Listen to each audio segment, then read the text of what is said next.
담임 목사님께서 내적 확신에 도달하기 위하여라는 제목으로 말씀 증거해 주시겠습니다. 우리 믿음의 고백을 하나님께 드림으로 말씀 앞에 함께 나가도록 하겠습니다. 하나님 나를 사랑하신다. 하나님 내 인생에 크고 비밀한 계획 가지고 계신다. 하나님 오늘도 나와 동행하셔서 그 계획 이루어 주신다. 아멘. 그렇게 될 줄로 믿습니다. 아멘. 하나님께서 아담과 하와를 창조하시고 그들을 하나님이 만드신 에덴 동산에 두셨을 때 그들에게 주신 명령은 유일하게 선악과를 따먹지 말라는 명령이었습니다. 하나님께서 아담과 하와로 하여금 선악과를 따먹지 말라고 하신 이유는 그것이 그들에게 불행한 결과를 가져올 것이기 때문이었습니다. 창세기 2장 17절 선악과를 알게 하는 나무의 열매는 먹지 말라 내가 먹는 날에는 반드시 죽으리라 하시니라. 특이한 것은 하나님께서 선악과를 따먹으면 반드시 죽을 것이라고 말씀하셨음에도 불구하고 아담과 하와는 현상적으로 죽지 않았다는 것입니다. 우리가 아는 대로 하나님 말씀은 성취되지 않는 말씀은 하나도 없습니다. 그래서 하나님 입에서 나오는 말씀이 땅에 떨어지지 않는다 그렇게들 고백합니다. 근데 이상하게도 아담과 하와에게 주신 말씀만큼은 전혀 성취가 되지 않는 것처럼 보이는 이유는 무엇이겠습니까? 혹시 하나님께서 그분의 형상대로 창조가 된 아담과 하와를 죽이시는 것이 차마 그분의 마음에 너무 힘드셔서 죽음에 대한 선언을 철회하신 것은 아니겠습니까? 결코 그렇지가 않습니다. 특별히 이 부분에서는 우리가 바울이 우리 성도들에게 특별히 아담 이후의 모든 성도들에게 했던 고백에 좀 집중을 할 필요가 있습니다. 에베소서 2장 1절 그는 허물과 죄로 죽었던 너희를 살리셨도다. 종종 대표 기도를 하시는 분들이 허물과 죄로 죽을 수밖에 없는 우리를 이렇게 고백을 하는 경우를 보게 됩니다. 물론 그 의미를 전혀 모르는 바는 아니지만 성경적으로는 정확한 기도라고 할 수는 없습니다. 성경은 결코 허물과 죄로 죽을 우리들이라고 말하지 않습니다. 허물과 죄로 죽었던 너희를 살리셨다가 그렇게 말을 합니다. 쉽게 말을 하면 아담 이후 그러니까 아담을 포함한 이 땅에 있는 모든 인류는 태어나는 순간에 살아있는 모습으로 이 땅에 오는 것이 아니라 정말 죄송하게도 죄로 인해서 이미 죽은 상태로 이 땅에 왔으며 예수 그리스도로 말미암아 거듭날 때의 생명을 소유한다는 것이 성경의 이야기입니다. 이러보건대 아담과 하와는 비록 이 땅에서 900세 이상의 삶을 영위하였을지는 모르겠지만 하나님 앞에는 이미 죽은 존재들이었습니다. 이는 그들의 영혼이 죽었다는 의미이며 그들이 더 이상 하나님과 교제하지 못하는 존재가 되었다는 선언입니다. 하나님이 이를 분명히 하시기 위하여 아담과 하와를 하나님과 교제의 장소였던 에덴 동산에서 추방하셨습니다. 그러나 하나님은 그분을 떠나 육신적으로는 살았지만 영혼으로 죽어있는 인류를 포기하신 것은 아니었습니다. 이를 위하여 하나님께서는 인류를 구원하실 계획을 세우셨고 그 아들을 세상에 보내셨습니다. 그리고 성경은 하나님께서 그 아들을 통하여서 이루신 일이 무엇인가를 요한일서 1장에서 이렇게 정리하고 있습니다. 요한일서 1장 1절로 2절입니다. 태초부터 있는 생명의 말씀에 관하여는 너희가 들은 바요 눈으로 본 바요 자세히 보고 우리 손으로 만진 바라 이 생명이 나타내신 바 된지라 이 영원한 생명을 우리가 보았고 증언하여 너희에게 전하노니 이는 아버지와 함께 계시다가 우리에게 나타내신 바 된 이 신이라. 요한일서를 시작을 하면서 요한사도는 예수님을 생명이라고 하는 단어로 계속적으로 강조하고 있음을 보게 됩니다. 요한사도가 예수님을 생명이라고 말하는 기본 전제는 이 땅에 있는 사람들이 죽었다는 사실에 근거하는 것입니다. 그리고 아담 이후로 모든 죽어있던 영혼들에게 하나님께서 예수님으로 말미암아 생명을 주신다라는 선언을 포함하고 있는 것입니다. 그렇다면 여러분 아담 이후에 인류가 상실하였던 생명 그리고 예수님으로 말미암아 회복된 생명의 본질은 무엇입니까? 앞에서도 말씀드렸듯이 그들이 상실한 생명의 본질은 하나님과 나누었던 교제였습니다. 그리고 우리는 예수 그리스도 안에서 하나님과 나누는 교제를 회복함으로 영생하는 존재가 되는 것입니다. 그런 점에서 성경이 말하는 영생은 절대로 생명이 영원히 사는 생명의 길이를 나타내는 것이 아닙니다. 성경이 말하는 본질적인 영생은 하나님과 우리가 관계를 맺고 있는 하나님과 우리가 교제가 회복되는 상태를 나타내는 말이라고 이해를 해야 할 것입니다. 근데 문제가 여기 있습니다. 하나님 분명히 저와 여러분들에게 또 이 땅에 있는 모든 사람들에게 영생을 주기를 기뻐하시지만 이 땅에 있는 사람들은 이상하게도 이 영생을 얻는데 어려움을 느낀다는 것입니다. 이유가 무엇이겠습니까? 하나님께서 우리에게 영생의 통로로 삼고 계시는 예수 그리스도를 믿는데 어려움을 겪고 있기 때문입니다. 우리가 지난 시간에도 살펴본 대로 하나님은 오직 예수 그리스도로만 영생을 얻게 하시기로 작정을 하셨고 이것을 증거하기 위하여서 세 가지 증거를 주셨다라고 이야기하였습니다. 물의 증거가 있고 피의 증거가 있으며 그리고 성령의 증거를 통하여서 하나님께서는 예수님께서 하나님이 허락하신 유일한 메시아라고 분명히 말씀하여 주셨습니다. 그러나 이런 증거가 있음에도 불구하고 이상하게도 사람들은 하나님께서 보내신 예수님을 믿으려고 하지 않고 사실은 믿기를 거부하고 있다라고 지난 시간에 우리가 살펴보았습니다.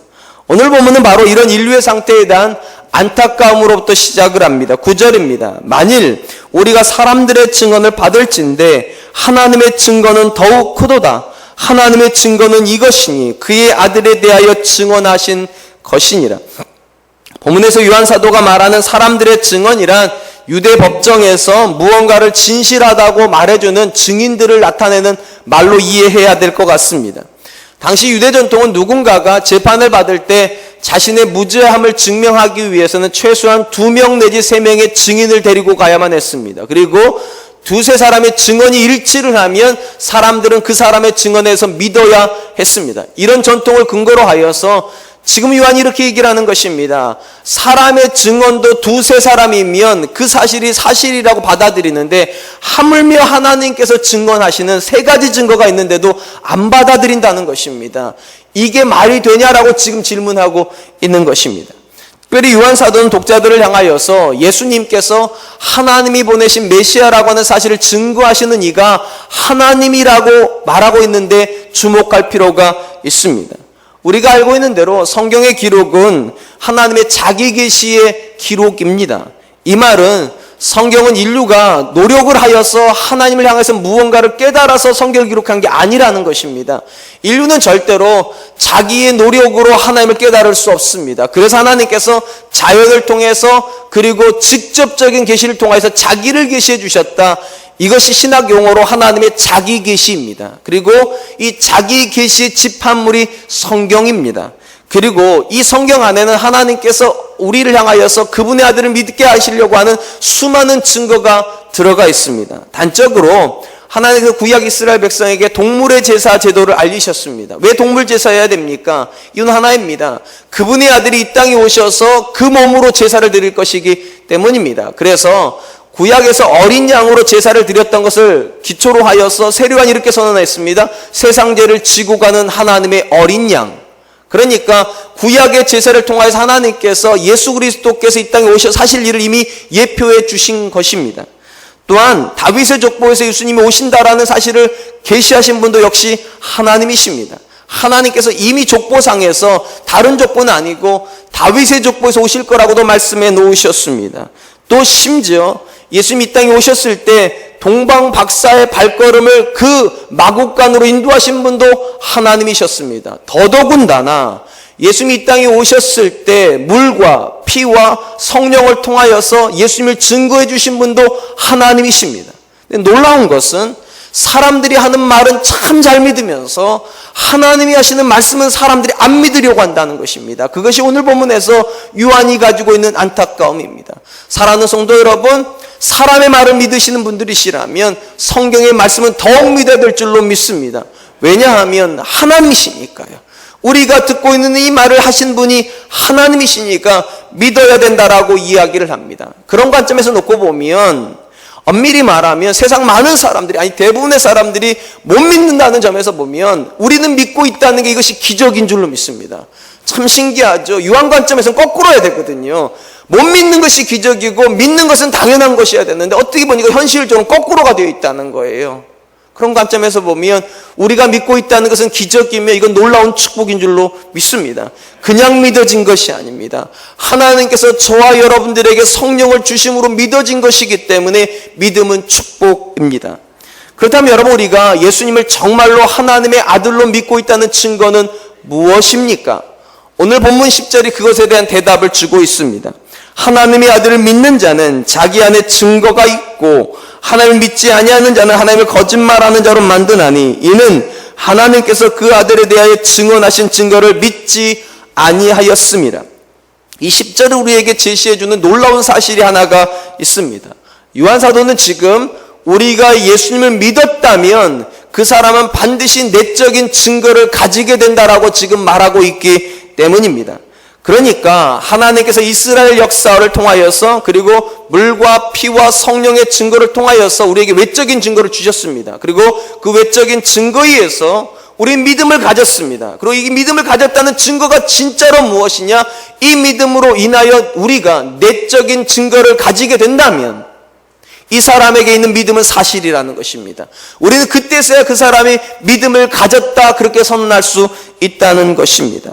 아주 단순히 말을 하면 하나님이 주신 외적인 증거가 믿음의 근간이 되고 이 믿음은 반드시 결과물을 하나 만들어낸다는 것입니다. 어떤 결과물인가? 하나님이 나의 아버지시라는 이 믿음에 도달하게 만든다는 것입니다. 사도 요한의 이런 증거는 분명 우리에게 도전을 줍니다. 우리가 하나님께서 주시는 증거에 의해서 정말로 예수를 믿었다면 우리는 반드시 우리 안에서 우리 하나님이 내게 주시는 확실한 증거를 반드시 만나야만 한다는 도전입니다. 우리가 잘 알고 있는 대로 복음은 객관적인 사실입니다. 왜냐하면 요한복음 3장 16절에서 이렇게 말하지 않습니까? 하나님이 세상을 이처럼 사랑하셨다고. 이 객관적이죠. 모든 사람을 향해서 하나님께서 복음을 주셨고 모든 사람에게 열려 있습니다. 그리고 우리는 모든 사람에게 열려지는 그 복음으로 인하여서 구원을 받았습니다. 근데 이 구원을 경험하고 이 믿음을 소유하는 순간 굉장히 놀라운 사건을 경험하게 된다는 것입니다. 모든 사람을 사랑하시는 줄만 알았는데 믿음 안에 들어와 보니까 놀랍게도 그 하나님이 나를 너무나도 사랑하신다는 거. 그래서 대부분의 믿음의 사람들이 이렇게 고백을 해요. 하나님께서 나를 특별히 더 사랑하시는 것 같다고. 모나리자라고 하는 그림이 그렇다고 하지 않습니까? 어느 관점에서 봐도 자기만 쳐다보는 것 같았잖아요. 이쪽에 있는 사람도 나만 쳐다본다고. 이쪽에 마치 그런 일이 벌어진다는 거예요. 믿음이 우리 안에 들어오고 정말로 예수님이 믿어지면 신기하게도 이 세상에 70억의 인구가 있지만 하나님이 나만 사랑하는 것처럼 느껴진다는. 물론 여러분들도 사랑하시죠. 근데 하나님이 이상하게 나만 더 특별하게 사랑하시는 것 같은. 이건 착각이 아니에요. 이게 내적인 확신이에요. 왜냐하면 분명히 요한복음 3장 16절로 믿을 때는 하나님을 우리 하나님으로 믿는다니까요. 우리 하나님이 우리를 사랑하신 거예요. 그런데 이 믿음이 우리 안에 들어오면 내적인 확신을 만들어내요. 우리 하나님인 줄만 알았는데 그 하나님이 내 아버지시구나. 나를 아시는구나. 내 삶에 동행하고 계시는구나. 아멘할 타이밍을 기다리시는 거죠. 그 하나님은 오늘도 나와 동행하셔서 그분의 뜻을 이루고 계시는구나. 이 내적인 확신에 반드시 도달하게 된다는 것입니다. 사랑하는 성도 여러분, 그러므로 스스로에게 물어봐야 됩니다. 우리가 예수를 믿고 있습니까? 증거가 무엇입니까? 교회에 오기 때문입니까? 맞아요. 오늘 교회 오신 분들 정말 훌륭한 분들이세요. 또 약간 위험한 분들이기도 하세요. 메르스인데. 어쨌든 간에 이 메르스로도 꺾을 수 없을 이 열정을 가지고 교회 오는 정도 보니까 분명히 우리는 믿음이 있는 사람인 것처럼은 보입니다. 근데 요한이 뭐라고 말하는 한 번 더 물어봐야 된다는 거예요. 그 믿음이 우리를 교회로 부르는 믿음으로 끝나면 안 되고 그 믿음은 반드시 내적인 확신으로 가야 된다고. 그렇게 될 수밖에 없다고. 여러분 왜 이게 중요한가? 여러분 내적인 확신이 없는 사람이 가지는 믿음이 온전해질 수 있겠습니까? 예, 처음에는 괜찮을지 모르게 내적인 확신이 없어도. 근데 어느 순간이 가면 우리 인생에 고난의 문제가 닥쳐옵니다, 반드시. 고난의 문제가 닥쳐올 때 내적인 문제가 없으면 그 믿음은 반드시 늘리게 되어 있어요. 왜냐하면 내 하나님이라야, 내 아버지라야 내 기도에 들으실 거 아니겠습니까? 내 하나님이라야 지금 내 고난에 나와 함께 하신다는 게 믿어지지 않겠습니까? 근데 우리 하나님으로는 버텨내기가 쉽지가 않습니다. 왠지 모르게 하나님 너무 멀리 계시다라고 하는 그런 고백이 생겨버리면 고난의 시절은 견뎌내기가 어렵습니다. 남녀의 사랑을 보아도 그렇지 않겠습니까? 남자와 여자가 사랑할 때 꼭 이렇게만 사랑하는 건 아니죠. 내가 너를 사랑하고 네가 나를 사랑해야지만 사랑이 시작되는 건 아니죠. 많은 경우는 그 사람이 나를 사랑하지도 않는데 내가 그 사람을 사랑하는 경우도 있습니다. 이 자리에 대부분이 그렇게 사랑하셨어요. 저도 그렇게 했고요. 제 아내가 저 사랑하지 않을 때 제가 제 아내를 사랑하기 시작한 거예요. 제가 더 사랑하는 게 맞아요. 물론 지금은 그렇지 않은 것 같지만. 웃자고 한 소리입니다. 여러분 다시요. 우리가 누군가를 사랑할 때 그 사람이 나를 사랑하지 않아서 사랑이 안 되는 건 아니에요. 얼마든지 그 사람이 나를 모르기도 하고 나에 대해서 아무 느낌이 없을 때도 나 그 사람 사랑할 수 있습니다. 흔히 짝사랑이죠. 근데 진짜 사랑은 언제 하는 겁니까? 내가 그 사람을 사랑한 줄 알았는데, 나만 사랑하는 줄 알았는데 그 사람도 나를 사랑한다고 느껴질 때, 그럴 때 진짜 사랑이 시작되는 거죠. 신앙도 똑같아요. 하나님이 우리를 사랑한다는 이 고백 속에서도 얼마든지 신앙생활을 할 수 있어요. 심지어 믿음도 가질 수 있어요. 그런데 그 하나님이 나를 사랑하는 걸 모를 때에는, 그 사실을 만나지 못할 때에는 절대로 믿음은 온전해지지 않습니다. 왜냐하면 그 믿음이 안 생기면 기도할 이유가 없어요. 솔직히 그렇지 않습니까? 이 땅에 70억의 인구가 기도하는데 하나님 내 기도를 기억하실까? 그러는 사람하고 이 땅에 70억의 인구가 있어도 하나님은 나를 아시고 내 제목을 아시고 내 형편을 아신다고 생각하는 사람이 하는 기도가 어떻게 같을 수가 있겠습니까? 요한이 하는 말이 그래요. 하나님께서 보내신 예수님을 믿었냐고, 그 믿음의 증거가 무엇인 줄 아냐고, 이 사람은 반드시 내면의 증거를 가지게 된다고. 어떤 증거입니까? 하나님이 멀리 계시지 않다는 증거예요. 하나님이 우리의 하나님이시기도 하지만 또한 내 아버지가 되신다는 증거예요. 이 증거를 가지면 그 사람은 두려움이 없어집니다. 왜냐하면 내 아버지가 나를 외면하실 리가 없거든요. 내 아버지가 나를 버리실 리도 없거든요. 내 아버지가 내가 하는 간구를 안 들으실 리가 없거든요. 할렐루야. 그러므로 사랑하는 성도 여러분, 하나님 앞에 믿음을 고백하고 계십니까? 그 믿음은 여러분 흔들리는 믿음이 되면 안 될 줄로 믿습니다. 왜냐하면 그 믿음은 반드시 우리로 하여금 내적인 확신을 가지게 만들기 때문입니다. 근데 문제가 있습니다. 제가 지금 설교를 하고 있지만 이 자리에 많은 성도님들이 그 사실을 듣고 누군가는 아멘 하고 있지만 또 옆 사람이 아멘 하니까 따라서 아멘도 하지만 속에서 이렇게 얘기하는 분들이 계실지 모르겠어요. 정말 그런가? 아무리 생각해 보아도 매일같이 하나님이 나의 아버지라고 설교는 듣고 있지만 왜 하나님은 나에게 이렇게 멀리 느껴질까?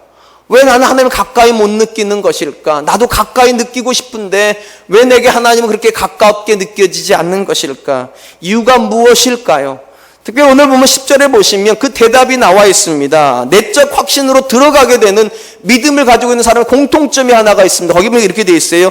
하나님의 아들을 믿는 자. 그러니까 하나님의 아들을 믿는 자라야 내적인 확신으로 들어가진다는 거예요. 그럼 우리 다 이렇게 말하잖아요. 우리 다 믿는데. 아니요. 이 본문에서 정말로 중요한 뜻은요, 두 가지가 들어가 있습니다. 이 짧은 구절 안에. 첫 번째, 시제적인 관점입니다. 여기 믿는다라고 되어 있는 단어의 헬라어 시제는 현재 진행형입니다.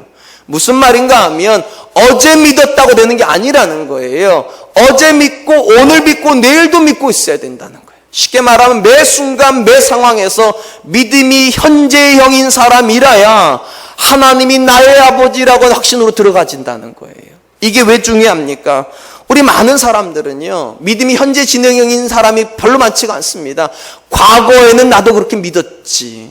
과거에는 나도 한때 여전도 회장이었지. 나도 과거에는 새벽 예배 했었지. 나도 과거에는 뭐 했었지. 과거형으로 오늘을 버티는 대부분의 성도들이 있습니다. 이분들에게는 죄송해요. 내적인 확신에 도달하기가 어렵습니다. 왜냐하면 이 단어가 현재 진행형이라니까요. 쉽게 말하면 이 사람은 매 순간 하나님 믿고 있는 사람이고 어떤 상황에서도 믿으려고 하는 사람이고 절대로 믿음을 포기하지 않을 사람들이에요. 우리 주변에 보면 정말로 믿음의 은사를 가지고 있는 사람이 있는 것 같이 보일 때가 있어요. 사실은 믿음 은사는 아니죠. 엄밀히 말하면. 왜냐하면 믿음이 은사라면 불공평하잖아요. 저한테도 그런 은사 주셔서 믿을 텐데 믿음의 은사를 안 주셔서 못 믿은 거잖아요. 그러니까 믿음의 은사는 없어요, 사실 엄밀히 말. 그런데 믿음의 은사가 있는 것처럼 믿는 사람이 있어요. 참 신기하게도 너무 잘 믿어요. 긍정적이에요. 아무리 봐도 낙심하는 법이 없어요. 참 그럴 때 보면 정말 부러울 때가 있어요. 어떻게 저렇게 믿나? 어떻게 믿음이 저럴 수가 있나? 나 같으면 저렇게 안 될 것 같은데, 나 같으면 한 번은 화딱지가 나가지고, 죄송해요. 하나님 화딱지 나가지고, 하나님 이러실 수 있냐고 이렇게 말할 법한 상황에서도, 참 어떤 사람은요, 그래도 하나님은 선하시지. 그래도 하나님은 살아계시지. 그래도 하나님은 나를 아시지. 이렇게 말하는 사람이 있다는 거예요. 성경에 보니까 이 믿음의 은사라고밖에 부를 수 믿음의 은사를 가졌다라고밖에 말할 수 없는 사람이 나와요. 우리가 지난 금요일 철학 때 살펴보았던 욥이라고 하는 사람입니다. 아무리 생각해봐도 저는 욥이 너무 신기합니다. 어떻게 그렇게 믿음을 고백할 수 있을까? 적어도 욥에게 있어서 믿음은 현재형입니다. 어떤 상황에도 한결같은 믿음, 일정한 믿음을 고백하고 있습니다. 여러분, 제가 지난 금요일에 그런 얘기 드렸죠. 욥이 당한 고난은 사실 욥이 혼자 당한 고난은 아닙니다. 왜냐하면 참 신기하게도 하나님께서요, 욥의 아내는 죽이지 않으셨어요. 자녀들은 다 죽여놓고서는, 재산도 다 뺏어가 놓고서는, 건강도 뺏어가 놓고서는, 심지어 죄송하지만 아내는 안 뺏어가셨어요. 그러니까 쉽게 말하면 이런 겁니다. 하나님께서 우리에게 다 뺏어가신 일은 없어요. 속으로 이렇게 하필이면 아내 데려가셨으면 더 좋았을 텐데. 그거 안 돼요. 그거는요, 절대로 안 돼요. 어쨌든 하나님께서 다 뺏어가신 것 같은데 아내는 남겨놨어요. 무슨 말인가? 욥이 혼자 당한 고난이 아니라 아내랑 함께 당한 고난입니다. 이 아내도 똑같은 고난을 당했어요. 자식 다 잃었어요. 재산 다 잃었어요. 정신적인 고통을 똑같이 당했어요. 근데 놀라운 것은 똑같은 고난을 당한 것 같은데, 아니 엄밀히 말하면 욥은 더 당했죠. 욕창은 욥에게만 생겼으니까. 근데 더 많은 고난을 당한 것 같은데 그 고난 앞에서 하는 고백은 천차만별이라는 겁니다. 전혀 다른 고백을 해요. 욥하고 아내가 하는 대화를 들어보시기 바랍니다. 욥기 2장 9절로 10절입니다. 그의 아내가 그에게 이르되 당신이 그래도 자기의 온전함을 굳게 지키느냐? 하나님을 욕하고 죽으라. 그가 이르되 그대의 말이 한 어리석은 여자의 말 같도다. 우리가 하나님께 복을 받았은즉 화도 받지 아니하겠느냐 하고 이 모든 일에 욥이 입술로 범죄하지 아니하니라. 욥의 아내가요, 욥이랑 똑같은 고난을 당하는데 욥의 아내는 이미 저주를 해버렸습니다. 여기서 우리가 놓치면 안 되는 부분이 있습니다. 욥의 아내는 믿음이 없는 여자가 아닙니다. 욥의 아내도 믿음이 있었던 여자였습니다. 하나님을 믿는 여자였습니다. 그런데 욥의 아내에게 믿음은 과거형이 있고 현재형이 있다는 게 문제예요. 과거의 부유한 시절에는, 자녀가 다 살아있을 때에는, 하는 일마다 잘 될 때는 그녀도 믿음을 고백했다니까요. 근데 고난의 시절이 들어가니까 그 믿음이 과거형으로 바뀌어버려요. 그녀도 한때는 믿었죠. 그녀도 한때는 기도했었죠. 그녀도 한때는 하나님께 감사했죠. 그러니까 고난을 못 이겨요. 내적인 확신에 도달하지 못했으니까. 놀라운 것은 욥은요, 더 많은 고난에 들어갔는데도요, 과거에 잘 될 때도 하나님을 믿었죠. 지금 모든 것을 빼앗겼는데도 그는 한결같이 여전히 하나님을 믿고 있지요. 그리고 뭐라고 말합니까? 내가 정금같이 되어 나오리라. 미래를 향해서도 선언해요. 하나님께서 함께 하실 거라고. 쉽게 말하면 욥에게는요, 시간은 아무 의미가 없어요. 과거나 현재냐 미래냐 중요하지 않아요. 중요한 건 이거예요. 어제도 믿었고 오늘도 믿고 있으면 내일도 믿을 거라는 거예요. 그게 오늘 본문에 나오는 하나님의 아들을 믿는 자라고 할 때 그 믿음의 고백이에요. 한결같은 믿음, 일정한 믿음, 절대로 빼앗기지 않는 믿음을 소유하고 있는 자라야 어떤 걸 가지게 된다고요? 내적인 확신을 가지게 된다고요. 하나님이 나의 하나님이시라는 이 믿음에 도달하게 된다는 것입니다. 또한 이 본문에서 하나님이 나의 하나님이라고 내적인 확신에 도달하기 위해서 필요한 두 번째 요소가 나옵니다. 아까도 말씀드린 이 믿는다라고 하는 단어에서 나옵니다. 앞에서는 제가 이렇게 말씀드린 이 믿는다는 단어에서 가장 중요한 게 시제라고, 현재 진행형. 두 번째로 중요한 건 이 단어의 뜻입니다. 믿는다라고 하는 단어로 쓰여진 헬라어가 피스티오라고 하는 단어입니다. 일반적으로 믿는다라고 번역이 됩니다. 근데 우리 성경에 보면 이 피스티오가 항상 믿는다라고만 번역되는 건 아닙니다. 흔하지는 않지만 몇 개 구절에서는 이 단어가 맡긴다라고 하는 뜻으로 번역이 됩니다. 이 믿는다와 맡긴다가 한 구절에 나온 구절이 있습니다. 놀랍게도 요한복음 2장 23절 24절에 한 구절에 나옵니다. 이렇게 되어 있어요. 6월절에 예수께서 예루살렘에 계시니 많은 사람이 그의 행하시는 표적을 보고 그 이름을 믿었으나, 여기 믿었다는 말이 피스티오입니다. 예수는 그의 몸을 그들에게 의탁하지 아니하셨으니, 의탁한다는 말도 피스티오입니다.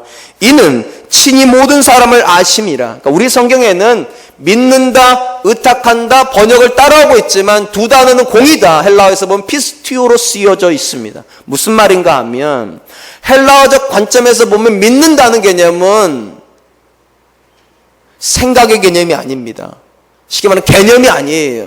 믿는다는 것은 맡긴다는 실천적 개념이에요. 쉽게 말하면 누군가가 하나님께 나를 맡기고 있지 않다면, 내가 예수님께 맡기고 있지 않다면 나는 믿는 거 아닙니다. 믿지 않으면 어떤 일이 벌어진다고 내적 확신을 못 들어간다는 거예요. 왜 이 본문 요한복음 2장에서 예수님께서 그들에게 6월절에 예루살렘에 갔을 때 그분을 믿는다고 하는 유대인들에게 자신을 의탁하지 않으셨습니까? 문자적인 뜻은 이것입니다. 그들이 입술로는 믿는다라고 말을 하지만 그들의 인생을 예수님께 의탁하지 않았기 때문에 예수님도 그들에게 자기를 의탁하지 않으셨다는 거예요. 신뢰가 형성되지 않았으니까.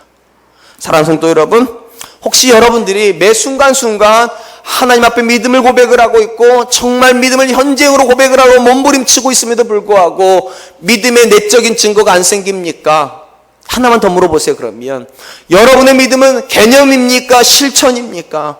여러분은 정말로 여러분 자신을 하나님께 의탁하고 있습니까? 여러분의 문제를 가지고 정말로 하나님 앞에 나와서 그분께 나를 맡기고 있습니까? 이 두 가지가 됐는데도 내적인 증거가 안 생긴다면 성경이 틀린 겁니다. 근데 두 가지 중에 한 가지가 안 되고 있다면 여러분 아직 안 된 겁니다. 이 믿는다라고 한 단어는 반드시 두 가지가 함께 가야 된다니까요. 오늘도 믿고 있어야 되고 오늘도 맡기고 있어야 돼요. 그래야지만 하나님이 내 아버지시라는 사실을 만나게 된다는 것입니다. 그러므로 사랑하는 성도 여러분, 전 저와 여러분들이 하나님 앞에서 그냥 막연한 믿음을 고백하는 사람 되지 않기를 원합니다. 성경이 말하는 믿음은 개념이 아니라니까요. 맡기는 거예요. 이런 논리적인 개념은 절대로 요한이 만든 개념은 아닙니다. 예수님께서 이미 요한복음에서 이렇게 말씀하셨기 때문입니다. 요한복음 15장 7절입니다. 너희가 내 안에 거하고 내 말이 너희 안에 거하면 무엇이든지 원하는 대로 구하라. 그리하면 이루리라. 예수님께서 지금 제자들에게 기도가 성취되는, 쉽게 말하면 일반적으로 우리는 기도가 응답되는 걸 볼 때 하나님께서 나를 아신다 이렇게 고백을 하잖아요. 그죠? 하나님 나의 아버지시구나 이렇게 믿는단 말이죠. 그러니까 기도가 성취되는 게 굉장히 중요해요. 근데 이 기도가 성취되기 위해서 예수님께서 그 앞에다 두 가지 전제를 얘기하고 계심을 주목하시기 바랍니다. 먼저 이렇게 말씀하세요. 너희가 내 안에 거하고, 쉽게 말하면 우리가 믿음 안으로 들어간다는 거죠. 그리고 그 다음에 게 있어요. 너희가 내 안에 거는 거는 충분하지 않아. 그 다음에 내 말이 너희 안에 거하면. 무슨 말입니까? 내 인생을 그 말씀에 의탁하면이에요. 내가 그 말씀대로 살려고 한다면 무엇이든지 원하는 대로 구하라. 그리하면 이루리라. 아주 단순히 말씀드릴까요? 믿음의 고백과 순종의 고백은 하나라는 거예요. 예수님 관점에는요. 우리 이걸 따로 생각을 해요. 나는 믿기는 하지만 순종은 안 한다 이렇게 생각할 수 있어도 성경은 그렇게 말하지 않습니다. 왜냐하면 믿음 안에는 이미 뭐가 들어가 있다? 의탁이 들어가 있다니까요. 그분께 나를 맡기고 있어야 되고 그 말씀을 내가 살고 있어야 믿는 것이고, 이 믿음이라야 성경이 말하는 역사를 만들어내요. 이 믿음이라야 하나님께서 내 기도를 응답하게 하는 역사를 만들어낸다니까요. 그러므로 사랑하는 성도 여러분, 믿음의 고백을 어떻게 가지고 있는지 물어봐야 됩니다. 과연 나는 믿음을 개념으로 가지고 있는가? 아니면 이 믿음을 실천적으로 가지고 있는가? 우리는 종종 이렇게 생각을 합니다. 대부분 다 그렇게 생각을 합니다. 우리가 믿음이 안 생기는 것은 하나님이 증거를 안 보여주시기 때문이지. 내 자녀가 대학만 들어가면 내가 믿음 가질 텐데, 내 남편이 사업만 잘 되면 내가 믿음 가질 텐데, 내 남편이 뭐 이렇게만 하고 우리 교회가 이렇게만 하고 우리가 이렇게만 되면 내가 믿음 생길 터인데. 근데 여러분, 오늘 본문이 우리에게 주는 경종이 뭔지 아십니까? 잘 들어보세요. 내적인 증거를 가지고 있는 사람이 외적인 증거를 믿음을 갖는 게 아닙니다. 이 본문은 뭐라고 되어 있는가? 외적인 증거, 하나님께서 말씀을 통해서 보여주신 그 모든 걸 가지고 믿음을 가지고 있는 사람이라야 뭐를 만나게 된다고? 내적인 증거를 만나게 된다고요. 아주 간단히 말을 하면 우리는 이렇게 착각을 해요. 증거를 주시면 믿음이 생긴다고. 천만의 성경 이렇게 말하잖아요. 믿어야 증거가 생긴다고. 이건 아멘 하셔야 돼요. 생각의 전환이 필요해요. 하나님께서 여러분들에게 뭐 증거를 주시기를 기다리고 있으면 이미 늦어버리는 거. 그렇게 안 하신다니까요. 하나님이 요구하시는 것이 무엇인가? 일단 믿으라는 거예요. 그 믿음의 근거에 나를 맡겨보라는 거예요. 그래야지만 뭐를 만난다고? 증거를 만난다고요. 아, 하나님이 정말로 살아계시는구나. 아, 하나님이 정말로 나를 아시는구나. 아, 하나님이 오늘도 내 인생에 정말 살아 역사하셨구나. 사랑하는 성도 여러분, 이 논리가 굉장히 중요하다니까요. 증거가 있어야 믿음이 생기는 게 아니라 믿어야 증거가 생긴다. 이 논리를 가장 잘 보여준 사건이 하나가 있습니다. 그게 요한복음 11장에 나오는 사건입니다. 여러분, 요한복음 11장에 뭔 사건이 나오는지 다 아세요. 나사로 사건입니다. 나사로가 죽은 지 나흘이나 되었습니다. 무덤에 들어가 있습니다. 예수님께서 오셔가지고 하시는 말씀이 무엇인가? 그 누이인 마르다한테 무덤을 열라는 거예요. 그때 마르다가 기겁을 하면서 뭐라고 얘기를 하는가? 이렇게 얘기를 합니다. 요한복음 11장 39절, 예수께서 이르시되 돌을 옮겨 놓으라 하시니 그 죽은 자의 누이 마르다가 이르되 주여, 죽은 자가 나흘이나 되었으니 벌써 냄새가 나나이다. 무덤 앞에 가가지고, 유대인들은 이제 돌무덤이니까요, 냄새가 나온단 말이죠. 이렇게. 근데 무덤 앞에 가 예수님이 이렇게 말씀하여, 문 열어라. 마르다 말합니다. 예수님 벌써 냄새가 찌르지 않습니까? 썩은 내 납니다. 소용없습니다. 그때 예수님께서 뭐라고 말씀하셨는가? 기가 막힌 말씀을 한 구절 하세요. 이런 말씀을 하세요. 요한복음 11장 40절, 예수께서 이르시되 내 말을 믿으면, 내 말을 내가 믿으면 하나님의 영광을 보리라 하지 아니하였느냐? 잘 들어보세요. 보여주고 나서 믿으라고 하신 게 아니에요. 뭐라고 되어 있습니까? 믿으라, 그리하면 보리라예요. 한 번만 따라하겠습니다. 믿으라, 그리하면 보리라. 사랑하는 성도 여러분, 하나님께서 저와 여러분들에게 요구하시는 믿음이 무엇인지 아십니까? 하나님께서 증거 주길 기다리는 믿음이 아니에요. 믿는 믿음이에요. 내 눈에는 아무것도 안 보이고, 내 자녀의 인생에 아무것도 소망이 없어 보이고, 내 남편에게 꿈이 없어 보여도 믿으라, 그리하면 보리라. 사랑하는 성도 여러분, 왜 우리에게 믿음이 안 생긴다고요? 사실은 믿으려고 하지 않기 때문에 믿음이 안 생기는 거예요. 사실은요, 하나님께서 여러분 인생에 일을 안 하시기 때문이 아니에요. 하나님이 전능하시지 않기 때문이 아니에요. 자꾸만 증거를 보려고만 하니까 그러는 거예요. 증거를 보고서 믿으려고 하니까 하나님이 답답하세요. 그렇게 믿음 생활하는 게 아니니까. 믿어야 보는 거니까요. 믿어야 비로소 하나님께서 내 인생에 일하는 걸 보게 될 것이고, 믿어야지만 내 자녀 인생에서 하나님께서 선한 계획을 가지고 역사하는 걸 보게 될 터인데, 우리는 믿을 생각은 하지 않고 맨날 기다린단 말이죠. 그러므로 사랑하는 성도 여러분, 하나님께서 여러분들에게 외적인 증거를 통하여서 믿음을 주셨습니까? 그 믿음이 여러분 안에 살아있는 믿음이 되려면 어떻게 해야 됩니까? 오늘도 또 믿으셔야 돼요. 그리고 오늘 또 믿고 있다는 증거가 무엇입니까? 오늘도 맡기고 있어야 돼요. 내 문제를 하나님께, 내 자녀의 문제를 하나님 앞에, 우리 교회의 문제를 하나님 앞에 맡길 때 우린 경험하게 됩니다. 비로소 하나님께서 나의 하나님이시구나. 하나님이 우리 가정 가운데 살아계신 나의 아버지시구나. 하나님이 우리 교회를 붙잡고 계신 우리의 하나님이시구나. 그렇게 될 수 있기를 축원드립니다.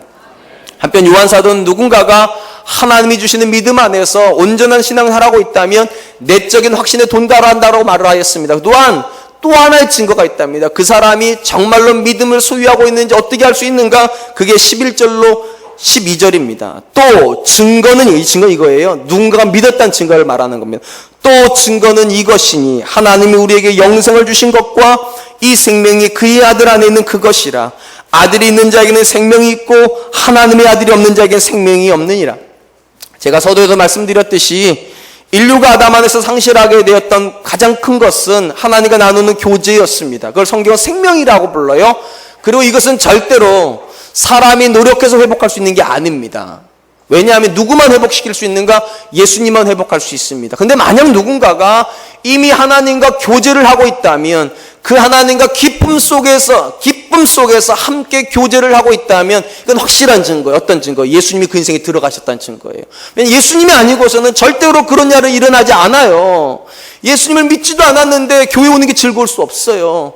예수님을 믿지도 않았는데 이런 설교가 즐거울 수 없어요. 예수님을 믿지도 않았는데 기도가 즐거울 수 없어요. 확실한 건 이거예요. 여러분들이 기도 생활이 즐겁습니까? 의심할 거 없어요.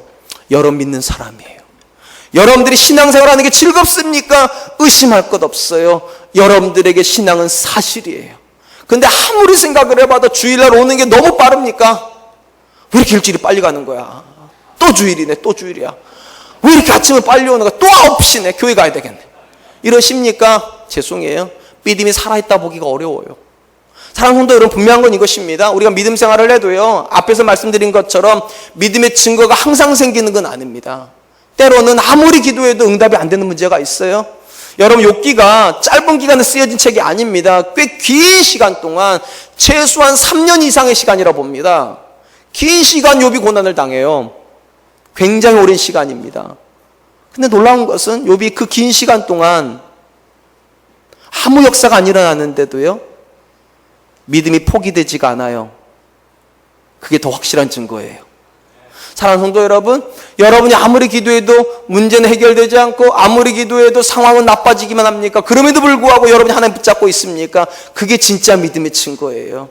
여러분, 하박국이 뭐라고 말합니까? 무화과 나뭇잎이 다 말라버리고 외양간에 송아지도 없으며 포도나무 하나도 없어도 난 여호와로 즐거워하리.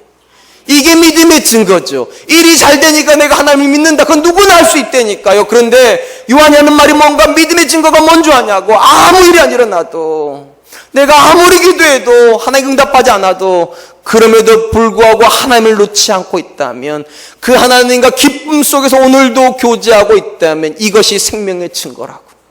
사랑하는 성도 여러분, 전 저와 여러분들이 내적인 증거도 만나야 되겠지만 하나님이 내 문제를 들어주신다, 내 사건에서 역사하신다, 이 증거도 필요하겠지만 전 정말로 원하는 건 두 번째입니다.